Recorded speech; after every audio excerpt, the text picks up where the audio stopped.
DH Football Club. Le décrassage. Salut à tous, très heureux de vous retrouver dans un nouveau DH Football Club pour un épisode du décrassage. Casting du jour, bonjour. Le premier ne va pas demander sa main au deuxième parce que de toute façon il dirait non. Messieurs Bleus et Jacques sont avec nous. Bonjour messieurs. Bonjour, belle intro. Il a passé la nuit à Nerpede, au milieu des autopompes.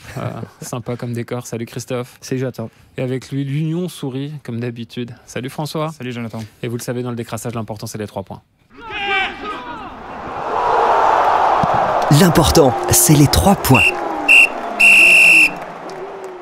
Personne n'a oublié cette merveilleuse chanson d'Enzo Scifo. C'était gagné d'avance dans ce décrassage. Vous allez voir que tout était un peu couru d'avance. Et notamment, messieurs, cette interruption du match. Pour paraphraser l'autre, on va pas se mentir. On se demandait tous à quel moment ça allait être arrêté. Et on a eu la réponse après le 3e but du Standard, Christophe. Ouais, ce qui est tout fou, c'est qu'on avait vraiment l'impression que les supporters, on les regardait, on les guettait. Évidemment, les supporters d'Anderlecht, 2-1, on se dit, il y a encore un petit espoir, peut-être qu'ils attendent un petit peu. Puis vraiment, à 3, ils ont attendu quoi, 20 secondes. Ouais. C'est où, on a vu le premier siège voler, le temps de voir le 3-1, on voyait le premier siège voler. Voilà, ils attendaient que ça. Vraiment, à un moment, je me suis même dit, quand il y a eu le poteau, à un moment du Standard, quelques occasions ratées du Standard, on se dit, est-ce qu'ils ne sont pas presque déçus, les supporters d'Anderlecht? Ils ont envie de foutre le bordel. Et ils ont finalement pu le faire à leur guise. C'est vrai, Max, que quand Verskaren a ouvert le score, limite, on était soulagé dans le sens où on s'est dit, on va quand même voir un petit peu de foot ce dimanche. C'est un scénario que je n'avais pas du tout prévu. Je m'étais dit 1-0 pour le Standard, c'est fini. Un mauvais match 0-0 ou 0-1 pour Anderlecht en fin de rencontre, mais comme ça, Anderlecht ouvrir le score, j'avais pas prévu du tout. Mais par contre, c'est vrai ce que tu dis, Christophe, on regardait les supporters et on a l'impression qu'il y avait des conciliabules à un moment donné. Bon les gars, on y va pas. Et même les joueurs du Standard le disaient, le coach l'a dit avant le match, si vous mettez 2 goals d'avance à Anderlecht, le match va se terminer, donc allons pousser vers ça. Et puis après le match, le discours c'est fou, c'est dommage pour le football, mais ça c'est un double discours qui me plaît pas trop. Dans quel sens ? On va dire aux joueurs, allez-y les gars, poussez pour que le match soit arrêté. C'est ça l'objectif du jour, c'est on va les mettre à bout. Et puis après, à la fin du match, ouais, c'est quand même une mauvaise image du football, nanana. Mais le Standard a joué le jeu aussi dans ce scénario-là. Donc, Après, le Standard n'allait pas jouer avec le frein à main sous prétexte que le match aurait pu être arrêté non plus. Non, mais dire aux joueurs, jouez parce qu'ils vont craquer, le match va être arrêté. Voilà, c'est pas ce qui me plaît le plus dans le football. Jouer pour gagner, on verra ce qui se passe. Christophe ? Il y a eu d'ailleurs à 2-1, ce que j'ai discuté, j'ai quelques amis ultra au Standard, comme quoi, il y en a des amis partout. Non, je rigole, mais il y a eu à 2-1, c'est un truc fou, c'est qu'on s'est dit, il y a plusieurs supporters d'Anderlecht qui espèrent le 3-1 du Standard. Et à ce moment-là, l'inverse, c'est des supporters du Standard qui n'avaient pas envie que le Standard marque trop vite le 3-1 parce qu'ils disaient on passait une soirée merveilleuse, vraiment. Anderlecht était acculé, on chantait. Pour eux, c'était génial. On voyait les supporters d'Anderlecht vraiment dépités. En tout cas, les vrais supporters, pas les hooligans. Donc, il y avait vraiment un moment incroyable où les Anderlechtois encourageaient le Standard et vice-versa presque. Fred, les supporters ont décidé du match. En fait, c'est ça. Je pense que c'est ce qu'il faut retenir de la soirée d'hier. C'est que la Ligue, finalement, se rend otage de son propre règlement en définissant une phase 1, interruption du match, une phase 2, arrêt du match. En définissant ce plan-là, les supporters peuvent décider si oui ou non on continue ou on arrête un match. Même si, prenons l'exemple, des supporters visiteurs ne sont pas autorisés à venir assister à un match, si pour l'équipe locale, pour les supporters, on l'a connu au Standard la saison passée, si les supporters ont envie d'arrêter le match, même sans supporters visiteurs, ils feront arrêter le match. Donc je pense qu'il y a un vrai problème au niveau de la Ligue, donc de la Pro League et de l'Union belge. Oui, à un moment, il va falloir reparler à nouveau de ce règlement, et sans parler des fouilles qui ne sont pas des fouilles, avec des stewards qui ne peuvent pas faire de fouilles, qui ne peuvent faire que des palpations, parce que c'est pour la police qui dit, oui, mais vous vous rendez compte, les effectifs ne sont pas extensibles. Donc, il y a un vrai problème de fond sur... On va pas revenir et employer le terme de hooliganisme maintenant, mais on en est quand même pas loin. Et il y a un vrai problème de fond à prendre en main à tous les niveaux. Mais là, on le savait tous avant le match qu'on risquait l'interruption. C'était un secret de Polichinelle. Une des solutions aurait pu être, mais c'était vraiment juste sur ce match-là, simplement de fermer le bloc visiteur, Christophe. Oui, parce que oui. Maintenant, on peut. Est-ce qu'on c'est un peu comme dans Minority Report, le film ça se fait beaucoup en France. Où la police anticipe. Voilà. Mais on savait qu'il allait avoir des problèmes. Ici, on ne peut pas se dire, il y a eu une fois en 2019, on ne peut pas dire, ici, ça sent mauvais, on ne peut pas les interdire avant. Mais maintenant, par contre, voilà, 2 fois en 3 ans, pour moi, la prochaine fois, prochain Classico à Sclessin, on dit, les supporters Anderlecht, vous ne venez pas. L'UEFA, ils rigolent beaucoup moins. Hein. Ils ont dit, Anderlecht a fait des problèmes à West Ham. OK, vous allez pas à Silkeborg, plus amende gigantesque, plus payer, rembourser tout West Ham. Et l'UEFA, ça a pris combien de temps Une semaine pour trancher tout ça. Et Anderlecht il ne commence pas à avoir appel, etc. Non, c'est ainsi. Et si vous acceptez pas, vous ne jouez plus la Coupe d'Europe. Ça, c'est peut-être très strict, mais là, quand il y a comme ça, il n'y a pas lieu de débat. On sait que c'est les Anderlechtois et tout. Soyons très, très, très sévères. Max, il y a le problème du règlement qui a été mis en place à cause du fameux Charleroi Standard, où au Charleroi Standard suivant, il s'est passé la même chose, même avec le nouveau règlement. Donc ça n'a pas changé les choses. Et il y a surtout, moi je trouve, le problème de la sanction. On l'a souvent dit, les sanctions individuelles n'existent pas ou quasiment pas. Et le club n'est pas pénalisé. Le Anderlecht perd le match, qu'il le perde 3-1 sur le terrain ou 5-0 par forfait, ça ne change absolument rien. Et donc les supporters ont, je ne vais pas dire tout intérêt à foutre le bordel, mais pour eux, il n'y a pas de conséquences sportives pour notre équipe. Si on dit, c'est moins 3 points ou moins 6 points, avec 19 points Anderlecht au classement, je suis pas certain ou 16 points, je suis pas certain que ça se passe. Mais le problème, c'est qu'il n'y a aucune conséquence individuelle. Anderlecht va être... Mais voilà, je reviens à l'UEFA en Coupe d'Europe, il y a eu plusieurs supporters anderlechtois pris, certains ont fait de la prison, qui sont d'ailleurs, il y en a toujours un qui est en prison en Angleterre. Ça calme peut-être quand même un petit peu. Ici, en Belgique, il y a des interdictions de stade, il y en a plein, il y en a dans tous les clubs Standard et Anderlecht, je pense sont les champions de Belgique à ce niveau-là, mais les mecs, j'en ai déjà rencontré, c'est tellement facile, on prend l'abonnement d'un autre, il n'y a pas de vérification. Non, il devrait y avoir des pointages de commissariat comme on peut avoir en France. Et c'est vrai qu'en France, on a eu beaucoup de soucis avec les supporters ces dernières années. Il s'est passé ça à Lens, ça s'est passé à Lyon aussi. Clairement, le club a résilié les abonnements des personnes. Parce qu'on ne va pas nous faire croire non plus qu'on ne peut pas les identifier avec toutes les caméras qui sont en place. Oui, mais les mecs, en Belgique, pas. En Belgique, voilà, moi, je suis maintenant, aujourd'hui, interdit de stade. J'ai envie d'aller dimanche à un match. Je prends l'abonnement de Maxime Jacques en face de moi et je rentre. C'est quand même fou, quand même, c'est incroyable. Et les mecs prennent des abonnements au nom de leur grand-mère, de leur tante, etc. Et ça passe, on s'en fout, ça passe. Les policiers, ils sont découragés, vraiment. J'ai déjà discuté avec un policier, il me dit, on sait rien faire. On voit des mecs interdits de stade qu'on a interpellés peut-être 15 jours avant, et le mec nous dit bonjour, il repasse avec un sourire 15 jours plus tard en disant voilà, salut. Et les supporters jouent avec ça, parce que souvent on voit, et c'était le cas à Ostende avec les supporters de Lyon qui ont dit voilà, les interdits de stade sont bien présents. Oui, sachez-le, on est là. C'est fou, et les mecs s'habillent en noir, on sait bien qu'on les voit tout de suite, les mecs qui se cachent, etc., avec leur masque, ils profitent du Covid pour mettre des masques, etc. On ne sait pas les reconnaître, les mecs, ils sont là, et c'est l'impunité totale dans le stade, on fait ce qu'on veut. Il y a un exemple concret que j'ai appris la semaine passée. Les 4 supporters qui sont montés lors de Malines Standard il y a 1 an ne sont toujours pas interdits de stade. Parce que, et ça c'est le droit de la défense, il y a une procédure qui a été mise en route, ils ont été condamnés en première instance. Appel suspensif. Et l'appel est suspensif. Donc pour le moment, ces supporters-là sont encore dans le stade. C'est quand même 4 supporters qui sont montés sur le terrain pour aller discuter avec des joueurs dont un a quand même pris discuter de manière en 4 yeux. Donc, comme dit Christophe, il y a un vrai problème d'impunité. Alors oui, on sait identifier maintenant les supporters. Je pense que là, en fait, ça ne relève plus du sportif ou des instances sportives. Je pense que ça relève du ministère de l'Intérieur, parce qu'à un moment, c'est lui qui doit prendre les sanctions. Max ? Et d'une mentalité, je trouve. En fait, en Belgique, on n'a pas vraiment eu de drame. Il y a eu le drame du ESL, mais ça ne concernait pas des supporters belges. Et en Angleterre, il y a toujours, historiquement, culturellement, ce drame du ESL qui refroidit un petit peu, en plus de la manière dont ils ont... il y a les passeports, etc., pour les hooligans qui ont été enlevés. Mais en Belgique, on n'a pas eu de drame, comme ça peut être le cas en Italie. On se souvient des derby Lazio AS Roma avec des morts, etc., où là, je pense que ça calmerait un petit peu. Ici, on a vu des blessés, on en a vu, nous, en zone mixte, des gens quasiment se faire recoudre le menton devant nous, mais ils rigolaient. Ouais. Avec Yves Teldeman, mon collègue, quand on est revenu de West Ham, donc le vendredi matin, le lendemain du match, on était dans le même avion que certains membres du BCS, qui étaient toujours habillés tout en noir, etc., qu'on a reconnus. Les mecs, ils regardaient les articles de presse, les vidéos qui s'envoyaient, où on voyait vraiment les bagarres, etc., en rigolant, quoi. C'était une fierté. Regarde, ah oui, moi j'ai ceci, t'as vu ce qu'on a fait là? C'était une vraie fierté, comme on montrerait des photos de ses enfants en étant fiers. Et donc on se dit, voilà, les mecs, ils y vont, c'est vraiment un plaisir personnel. Donc ces mecs-là sont pas là pour le foot, sont juste là pour se bagarrer. Tu parlais des frontières du hooliganisme, pour moi on y est clairement, c'est des mecs qui sont pas là pour le foot, ils sont juste là pour se battre.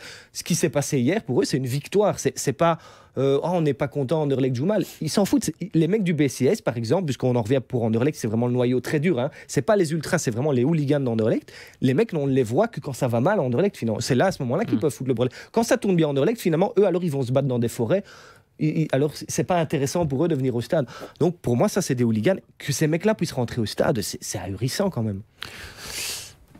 C'était couru d'avance, cette interruption. Il y a autre chose qui était couru d'avance, c'est le sort de Felice Mazzo. On reste sur la thématique. Christophe, c'est vrai que voilà, c'est juste une question maintenant d'officialisation, mais Felice Mazzo et Anderlecht, c'est terminé. Ouais. Je me demande si pour qui sera le plus grand soulagement. Je me demande si c'est pas pour Felice lui-même, parce que on le voyait vraiment de plus en plus marqué sur son visage et il n'y a plus de solution. Il a plus de solution. Il a fait tout ce qu'il a pu. C'est vrai qu'il a tout essayé. Je mets les jeunes, là je mets les joueurs d'expérience. On ne peut pas le blâmer de mettre des joueurs plus expérimentés parce que sur un match brûlant comme celui-là, ça s'imposait, mais ça ne fonctionne pas. Et d'ailleurs, ce qui est symbolique, c'est que finalement, Rafaelov et Verskaren, qu'on peut mettre maintenant dans les joueurs expérimentés, vu à Anderlecht, vu l'état général, ils font un super début de match. Et c'est quand même ces joueurs expérimentés qui, à la fin, finalement, perdent les 1. C'est Verskaren, c'est Van Brugge, c'est Oud qui sont fautifs sur des buts. Donc, c'est Diawara qui a joué plein de matchs en Serie A. Donc on se dit voilà, il n'y a pas de solution. Quand il mettait les jeunes, ça allait un petit peu, puis finalement Arnstadt était reclus. Il a tout essayé, et pour moi c'est quand un coach n'a plus du tout de solution, qu'il a tout essayé, vaut mieux le licencier et remettre quelqu'un de frais, même si les joueurs aiment beaucoup toujours maintenant à l'heure actuelle Felice Mazzo, mais je me demande s'ils ne l'aiment pas pour des mauvaises raisons. Si on élargit le débat, je pense que poser la question c'est un peu y répondre. Est-ce qu'il était fait pour Anderlecht, Max ? Non, on l'a déjà dit, sa philosophie de football ne correspond pas à celle de Compagnie précédemment, mais surtout à celle d'Anderlecht globalement, et surtout à l'état d'esprit de ce club. Je veux dire, Felice, avec tout respect, n'est pas la classe anderlechtoise. C'est pas ça. Je suis moyennement d'accord, parce que il faut savoir, c'est un choix de Wouter van de Noot, qui a dit à un moment, donc Compagnie voulait plus de prérogatives, voulait vraiment devenir manager à l'anglaise, que Verbeek ne voulait pas. Il y a eu des disputes entre eux. Van de Noot est intervenu, il a choisi le clan de Verbeek, Compagnie out, et il a dit, c'est même pas Verbeek, il a dit, moi je veux Mazzo, regardez ce qu'il fait à l'Union, etc. Bon, c'est un choix qui se justifie. Et Mazzo est venu en se disant, ok, mais alors vous me connaissez, vous savez que c'est pas, moi je suis pas un Compagnie 2, je le fais à ma manière. Et il voulait évidemment qu'on l'écoute plus au mercato. On ne l'a pas du tout écouté, Mazzo, au mercato. Et alors, il se retrouve avec des joueurs qui n'adhèrent pas. Mais justement, je vais sortir cette phrase. C'est François qui l'a recueillie dans la bouche d'Ismaël Kandous quand il évoquait la remontée de l'Union qu'on évoquera tout à l'heure. Nous avons tous un passé compliqué et ça se voit que nous avons dû batailler pour arriver là où nous en sommes. Ça se voit sur le terrain. C'est l'inverse. Il y a un seul Anderlechtois qui a se passé là, messieurs, c'est Adrien Trebel. Ouais. Et on voit qu'en son absence, Anderlecht n'est plus le même Anderlecht. Mais les joueurs sont trop gâtés, et c'est trop gâté en dehors du terrain. Et même sur le terrain, ils sont... Ils ne savent pas se faire mal, en fait, depuis le début de la saison. J'ai discuté avec même au niveau de la formation, on le sait. Oui, mais justement, j'ai discuté avec le papa d'un joueur qui joue en U12 à Anderlecht, et il me disait, les mecs jouent. Regardez un match d'Anderlecht des U12, c'est un spectacle, c'est magnifique, ils dominent pratiquement tous les adversaires, ils gagnent 8-0 avec du vrai beau football, il dit. Mais dès qu'il y a un duel, les mecs quasiment pleurent, regardent l'arbitre, alors que c'est des duels corrects, qu'on commence à apprendre U11, U12, U13, ça devient du foot, voilà, un peu avec plus... Et ben, à ce moment-là, Anderlecht commence, ça ne va plus. Et donc, dès que les mecs se font rentrer dedans, et c'est pas juste l'équipe première ou les U19, etc., c'est depuis tout début, c'est... un problème anderlechtois. Et Anderlecht se veut toujours dire on veut faire comme l'Ajax, à juste titre. L'Ajax, magnifique football, mais il faut voir les matchs de jeunes. Les mecs, ils sont même déjà presque un peu... vous regardez U14, U15 à l'Ajax, les mecs sont déjà un peu, je trouve plus le mot... avec un peu de vice. Un peu du vice, voilà, c'est ça. Ça tire les maillots, etc. Donc Anderlecht n'apprend qu'une partie du football, la plus belle partie du football, mais n'apprend pas celle qui est nécessaire aussi, celle que dont Mazzo a besoin. Et donc, il y a trop de joueurs qui étaient pas dans sa philosophie. C'est vrai qu'on travaille les qualités, Anderlecht et pas forcément les défauts, sur d'autres points aussi. L'erreur, elle n'est pas de Mazzo, qu'on se comprenne bien. Non, quand il était à Genk, il a eu raison. Quand il était à Anderlecht, il a eu raison. Parce que financièrement, sportivement, humainement, voilà, il faut grandir, il faut se mettre en danger, sortir de sa zone de confort, bravo. Mais Anderlecht, on l'a tous dit, le jour où Felice Mazzo était officialisé, on s'est tous dit, oulala, c'est compliqué par rapport à ce qu'ils viennent de mettre en place. La rupture, elle est énorme. Et Alex Teclac le disait justement, avec quasiment n'importe quel coach, la rupture aurait été énorme. Mais dans les philosophies de jeu, pour moi, il n'y a pas plus anti-compagnie que Mazzo.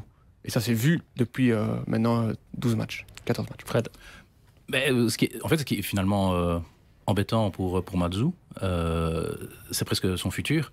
Parce qu'on a l'impression qu'après Genk et Anderlecht, même si, comme dit Max, il n'y est pas allé pour les mauvaises raisons, Mais la question va devenir, est-ce que Felice Mazzu est fait pour un grand club? C'est caricatural, mais ça va presque devenir cette question-là.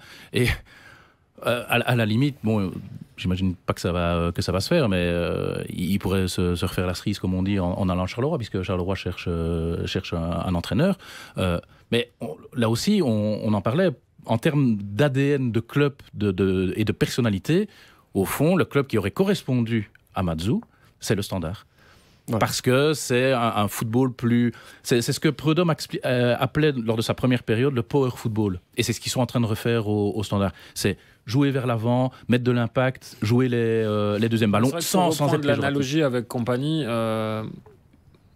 Felice est beaucoup plus proche d'un Jürgen Klopp que d'un Pep Guardiola. Ou d'un Simeone. On dit il n'est pas fait pour un grand club. Allez, l'Atlético Madrid est un grand club. Je ne vois pas Guardiola aller à l'Atlético Madrid. Pour moi, il se plante. Mais non, il est fait pour un club avec ses valeurs, et là, il n'était pas en adéquation voilà, avec les valeurs de la c'est maison. pas une question de grand club, c'est juste que les clubs qu'il a choisis, qui sont Genk et Anderlecht, sont des clubs où la tradition, on voit Genk en ce moment, c'est du beau jeu, du beau football, et c'est pas un football un petit peu... Ce qui ne veut pas dire non plus... je dis pas que l'Union a mal joué l'an passé. Voilà, l'Union a produit aussi du jeu la saison dernière, mais avec un certain style. Oui, et parce que les joueurs comme des Thomas, comme des Nielsen, comme des Maurice, ils aimaient bien le discours de Mazzu. Moi, il y avait une vidéo qui m'avait un peu interpellé, qui avait été mise sur les réseaux sociaux à Anderlecht, où Mazzu accueillait Amuzzu, Refailov, et les accueillait vraiment d'une manière très familiale. Et moi, j'ai eu le ressenti... Ils étaient surpris. Ils étaient très surpris. En fait, à l'Union, c'est comme ça qu'ils se parlaient. Mazzu, à Undav, il lui disait clairement les choses, parfois de manière très crue, et Undav aimait bien ça à Thomas.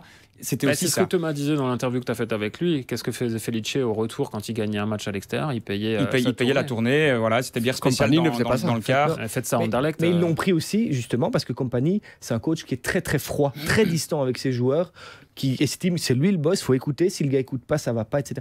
Et les joueurs s'en plaignaient à Anderlecht. Ils disaient, oui, mais il est vraiment pas très gentil, Vincent Compagnie. C'est revenu à l'oreille de Van Honor, qui s'est dit, qui est le coach chaleureux, qui va vraiment... Mais il les a, dans l'autre sens, il les a surprotégés, etc. On a posé des questions et des questions en conférence de presse. Pourquoi est-ce que Verskaren est si mauvais? Pourquoi est-ce qu'Amuzzu est si irrégulier? Pourquoi est-ce que ceci, cela? Et chaque fois, il le défendait. Mais il y a un moment, il faut un peu... Les joueurs, c'est ça qu'ils étaient aussi contents et qui sont peut-être battus. Ils ont essayé de se battre pour Mazzu et à Zult et contre Bruges et contre le Standard. Ils ont tenté.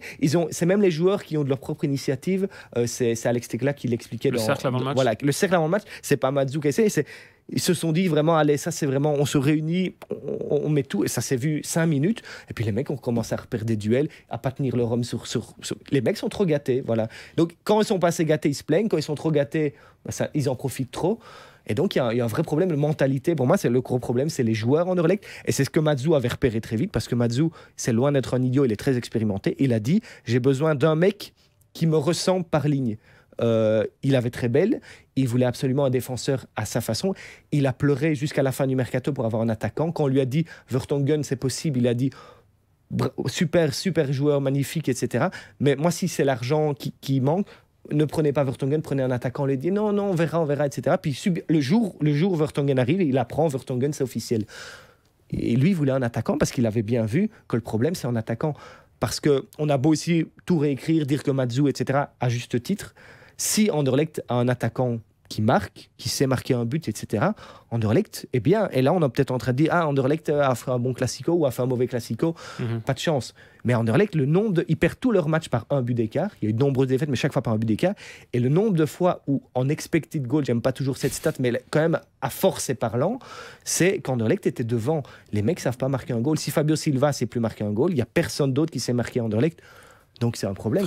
Mais est-ce que ça veut dire, là, parce qu'au-delà de la mentalité qui doit être revue à Anderlecht, c'est vraiment un problème de recrutement et donc de direction et donc de structure. Ben oui, mais c'est une erreur de la direction. À partir du moment où le coach n'a pas eu les joueurs qu'il voulait, il y a clairement un souci. Voilà, c'est vraiment dire on prend de coach, mais on garde en même temps notre philosophie. Ils ont voulu le beurre et l'argent du beurre et ça ne pouvait pas matcher. C'est tout. C'est vraiment une grosse erreur pour moi de Wouter van de Noot. Il devait aller au bout alors de son raisonnement, en disant on prend Mazzu et on fait comme lui il a envie. Tant pis. Mais le problème à Anderlecht, il y a plein de gens qui sont engagés. On parle de Verbeek, mais il y a toute une armée derrière de gens qui analysent tout le temps les datas partout. Ils sont payés pour juste analyser les datas et ils sont là, oui, mais on ne fait pas assez de pressing, on fait ceci, regardez celui, ça. Et ils sont dépendants de ça. Le staff est vraiment dépendant de ces Le datas. staff n'a Il y a pas des le temps pour décisions voir. qui sont prises par rapport à ces datas, notamment par exemple un joueur doit se reposer, tout ce qui ça n'est pas mauvais. Mais donc les datas sont très importants. Mais Matsu, il avait dit, il y a les datas, d'accord, mais il y a un moment, il faut de l'humain, des joueurs qui peuvent aller dans mon sens. Il n'en avait pas, il en avait un, et quand Rebel était là, pourtant il n'en avait qu'un. Tu lisais Jonathan, et Anderlecht a fait le meilleur début de saison du 21e siècle avec Matsu. Donc le contraste, il est dingue. Et maintenant, c'est la pire saison depuis 1930. C'est dingue quand même, mais voilà, c'est... Un homme a fait beaucoup de choses, et s'il avait eu 2 ou 3 hommes à la très belle, je pense qu'on Max, parlerait autrement. Pour finir sur ce chapitre. Il faut se dire que c'est une saison quand même très particulière, et Van den Noot pouvait se dire, on prend Matsu, notre mercato n'est pas à 100% fini, mais jusqu'à la Coupe du Monde, il tiendra plus ou moins la baraque. On a encore un mois là, à ce moment-là, de deuxième préparation, de deuxième mercato aussi, parce que le mercato de janvier, avec un mois comme ça de battement, je pense qu'il va être agité dans pas mal de clubs, et se dire, on réglera peut-être l'Amir à ce moment-là, et on ne sera pas largué d'ici là. Le problème, c'est que largués, ils le sont, et ça, après ce début de saison réussi, personne n'avait vu venir. Mais faire changer autant de choses dans le mercato d'hiver, c'est difficile. Hein. Oui, mais tu lui donnes encore un mois de préparation pendant la Coupe du Monde, et personne n'imaginait qu'Anderlecht serait Les largué à 100 ce point. recrues hivernales. Sans les recrues hivernales, et avec plein de joueurs, à la Fabio Silva, à la Amir Murillo, des joueurs qui s'estiment trop beaux pour jouer à Anderlecht dans le championnat de Belgique, qui se disent c'est vraiment une étape, faut que je quitte ça au plus vite. Même des garçons qui ne jouent pas comme Même Esposito. Mais quel est l'intérêt d'aller recruter ces joueurs-là pour Felice Matsu? C'est vraiment une grosse erreur. Anderlecht s'est dit ça a marché avec les prêts de Wonderkid, comme on dit, des joueurs qui ont été très bons à 16-17 ans, qui ont un petit creux à la Zirkzee, ça a bien marché. J'oublie celui avant, Nmecha, voilà l'allemand avant. Ça a super bien marché. Silva, c'est aussi dans le même ordre d'idée. Mais Esposito, c'est un flop total, et on aurait enlevé Esposito pour mettre un attaquant à la Matsu. Je suis sûr qu'on parlerait vraiment autrement, parce qu'Anderlecht n'a pas été mauvais dans tous ces matchs, loin de là. Et peut-être que Felice aurait le sourire comme l'Union là en ce moment. François, c'était couru d'avance cette remontée. Tu étais persuadé qu'à 0-2, à 1 de moins, l'Union allait revenir à 2 partout. C'était écrit. On le savait, mais on le savait. Honnêtement, en fait, il nous épate vraiment à longueur de semaine. Et il l'avait déjà fait la saison dernière contre Serein. Bon, c'était Serein. Ils étaient menés 0-2 à 10 contre 11. Et ils avaient réussi à retourner la situation. Ici, c'était quand même Bruges, quoi. On parle quand même de Bruges. Qui était là avec son équipe type. Oui, c'est ça. 0-2 à 10 contre 11. Après, j'ai l'impression que tous les éléments se sont bien mis aussi. Il y a eu ce but de Burgess qui est tombé assez rapidement. Il y a eu des bons changements de Carol Gars, parce que juste après la carte rouge, Sykes est sorti complètement dépité. Il était même après le match encore complètement dépité. Il est sorti et c'est Lapoussin qui est Justement, monté. point important, j'aimerais vous entendre là-dessus. Désolé de te couper, François. Combien d'entraîneurs auraient sorti un des 2 attaquants pour faire entrer un défenseur? Ouais, C'est ce qu'on s'est demandé avec Pierrick Brison qui suit le club de Bruges. On s'est dit ok, il va faire un changement, qui va sortir? Et Van Zer allait sortir. C'était un peu l'idée, oui, c'est ça. On s'est dit ok, voilà, il va sacrifier un de ses joueurs pour pas en prendre 6. Et voilà, encore une fois, en fait, je pense que dans sa tête, il s'est dit bah honnêtement, il y a plus rien à perdre, que ça soit 0-2, que ça soit 0-5, on va y aller. Et voilà, il y a cette mentalité. Et moi, ce qui m'a un peu surpris, mais pas totalement, c'est Thomas qui après le match nous disait s'il reste quelques minutes en plus, je pense qu'on peut aller chercher la victoire, quoi. Ouais. On sentait d'ailleurs, je crois qu'il a senti à quel point la défense centrale de Bruges était fébrile dans la construction du jeu. Et ils se sont dit Van Zer va les harceler, on va les appuyer là-dessus finalement, c'est là où ils sont le plus faibles, Bruges, et on va les appuyer là-dessus. Ça a marché, c'est vraiment en allant à chaque fois leur faire perdre les pédales aux défenseurs qu'ils ont marqué les buts. Donc c'est pas uniquement se dire on n'a rien à perdre, il y a ça, mais aussi c'est de la bonne analyse dans le match en disant on va les appuyer là où ça fait mal. Max, il y a eu une bonne lecture de la situation du staff de l'Union. Oui, comme d'habitude, j'ai envie de dire, et même à 10 contre 11, bravo. Mais il y a quelque chose que j'ai pas compris, c'est Thomas après le match qui dit j'espère que les médias vont nous prendre au sérieux. Ouais, je pense qu'il y a eu des papiers, je pense, dans la presse flamande, dans lesquels on demandait qui allait être favori pour le titre, et les noms avancés c'était Antwerp, Bruges, Genk, et on parlait pas de l'Union. Et ça a touché les joueurs, parce que Thomas en a parlé, Kandous aussi en a parlé. Et surtout, je pense Gerrard qui s'en est servi comme levier. Voilà, je pense, et c'est pour ça que le prend message les bonnes vieilles recettes de Felice. Le message est un peu passé dans le groupe, mais ça marche toujours. Les joueurs ne lisent pas la presse, mais on la lit pour eux. Mais honnêtement, ils sont touchés en fait. Aussi comme ils sont touchés par Barça, j'ai l'impression qu'ils n'aiment plus cette image de petit club. Ok, la saison dernière, ils montaient de D2, très bien, mais maintenant, on a fini deuxième, on est premier en Europa League, on est quatrième, il y a un moment, il faut un peu de respect pour nous. Avec une meilleure équipe aussi, c'est ça. Voilà, c'est ça, qui est ouais, impressionnant. clairement. Donc maintenant, voilà, ils demandent un peu plus de respect finalement pour le futur. Parce que c'est quand même une équipe qu'on applaudit tous les week-ends. Je me demande si j'ai entendu depuis 2 ans quelque chose de négatif sur l'Union. Mais il faut aussi que cette équipe se rende compte qu'elle n'a pas le passé, elle n'a pas 10 ans au plus haut niveau à jouer le top 4. Bruges, Anderlecht, Standard ont une légitimité par leur passé des 10-20 dernières années que l'Union n'a pas encore, parce que ça reste une équipe qui est montée seulement l'année dernière. Et bravo pour tout ce qu'elle fait, et je lui souhaite de continuer comme ça, mais il faut aussi remettre un petit peu parfois les choses à leur place. Depuis 2 ans, à part Bruges, il n'y a personne qui fait mieux. Je pense qu'on est tous d'accord là-dessus. Ouais, voilà. Et puis, en fait, ça, fondamentalement, c'est si on posait la question maintenant, l'Union est-il un candidat au titre? Ben voilà, est-ce qu'on répondrait oui? Puisque finalement, c'est ça la réaction de Thomas. Et je pense que les joueurs se nourrissent en fait finalement. Ouais, voilà. Donc, finalement, pour eux, c'est même peut-être plus positif qu'on ne les mette pas dans les favoris, parce que clairement, chaque semaine, ils se disent on ne croit pas en nous, ok, on a fait ça, on ne croit pas en nous, vous allez voir ce qu'on va faire contre cette équipe-là. Mais il me semble que Thomas avait déjà parfois ce genre de discours la saison passée, en disant oui, mais on ne croit pas beaucoup en nous. Après, c'est assez marrant parce qu'à la même époque, la saison passée, ou un peu plus tard, quand on leur disait ce que vous pensez au titre, là, ils n'y pensaient pas du tout. Et puis là, subitement, un an après, ils y pensent. Et il y a clairement un double discours à l'Union, parce que quand on pose la question aux joueurs, même encore samedi, ils nous disaient, oui, le top 4, clairement, on va le chercher, c'est vraiment l'objectif, etc. Puis quand on pose la question à Gerhardt, c'est tout le temps la même chose, c'est match par match. On parle pas du top 4, c'est peut-être la colonne de gauche, et encore, on n'a pas trop envie d'en parler de plus. Surtout le maintien, c'est ça, et c'est eux qui créent cette image. Donc et Madzou faisait la même chose la saison dernière. Je me rappelle quand ils étaient premiers avec une avance, on était peut-être à moitié de championnat, ils disaient, non, d'abord on va se maintenir, ensuite on va viser le top 8, peut-être ensuite le top 4. Donc voilà, je pense que Gerhardt a quand même pas mal appris de Madzou, et il a vu que ça fonctionnait. Et dans une moindre mesure, mais mon tonton Wouter Vranken fait un peu pareil à Genk. C'est vraiment aussi... Ils sont premiers, ils ont pas de Coupe d'Europe, ils ont une équipe fabuleuse avec Onuachu qui s'est remis dans le bon sens et tout. Pour moi, si on doit dire un favori, c'est vraiment eux, vraiment qui sont très très forts. Et pareil, Wouter Vranken, on verra un peu à la malinoise finalement encore. On verra. Si vous voulez nous mettre champion, faites ce que vous voulez, mais moi je sais objectif par objectif. Donc c'est cette mentalité de petit club qui arrive dans les grands, et qui est sans doute une bonne idée, je pense. Il faut prendre les matchs les uns après les autres, et puis l'important c'est le grand cliché, mais c'est la vérité. C'est vraiment la vérité.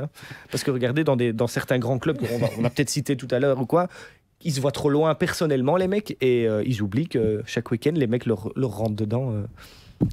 Et voilà. Et on en rediscutera encore dans un nouvel épisode du Décrassage la semaine prochaine dans le DH Football Club. À bientôt, salut.